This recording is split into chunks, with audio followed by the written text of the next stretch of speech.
तो अगर champions batch के बच्चे इस क्लास को देख रहे हैं तो इसका आंसर जो है फटाफट मेरे भाई दे दीजिए यहाँ पे। क्या कहा गया सर, चैप्टर वाइज कंटिन्यू करिए। बिल्कुल चैप्टर वाइज कंटिन्यू करेंगे, लेकिन अभी आज एमटीएस का पेपर ये भी करना बहुत जरूरी था, आप लोगों को ये भी समझना बहुत जरूरी था कि आपके पेपर में जो भी हुआ है क्वेश्चन वो किस लेवल के आए हैं, किस प्रकार के आए हैं और कैसे सवाल आए हैं। तो जल्दी से मेरे भाई इसका आंसर आप लोग दे दीजिए। क्या कहा गया, ए बी और सी किसी काम को 10 दिन 15 दिन और 12 दिनों में कर सकते हैं। ए और बी ने प्रत्येक बारी बारी से 5 दिनों तक काम किया है।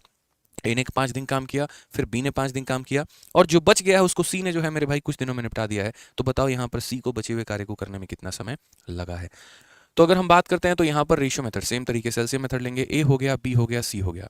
ए की मेरे भाई क्षमता कितनी है तो 10 दिन। बी की हमारी कार्य मतलब बी कार्य को कितने में करेगा तो 15 दिन। सी करेगा तो 12 दिन। अगर हम तीनों का एलसीएम लेंगे तो तीनों का एलसीएम 60। 60 को 10 से भाग करो 6, 60 को 15 से करो 4, 60 को 12 से करो 5। ठीक है, काम करने का स्टाइल क्या है तो इंग्लिश में भी पढ़ लीजिए। A and B work alternatively for 5 days each, यानी पहले ए ने 5 दिन काम किया, फिर बी ने 5 दिन काम किया, और बचे हुए काम को मेरे भाई सी ने निपटा दिया। यानी अगर हम बात करते हैं तो ए ने कितना दिन काम किया है तो 5 दिन, बी ने कितना दिन काम किया है तो 5 दिन, और फिर सी ने कितना दिन काम किया है तो टी दिन, और इस तरीके से हमारा टोटल वर्क जो है वो कंप्लीट हो गया है।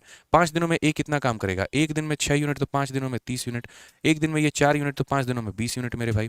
और यहाँ पर सी की बात करें तो ये 5t बराबर हो जाएगा किसके, हमारे तो 60 के। तो अगर आप बोलेंगे तो सर 5t का जो मान आ जाएगा वो कितना होगा, 60 में सर 50 घटा दीजिए 10, तो यहाँ टी का मान कितना हो जाएगा 2, यानी यहाँ पर उस कार्य को निपटाएगा कितने दिनों में तो 2 दिनों में।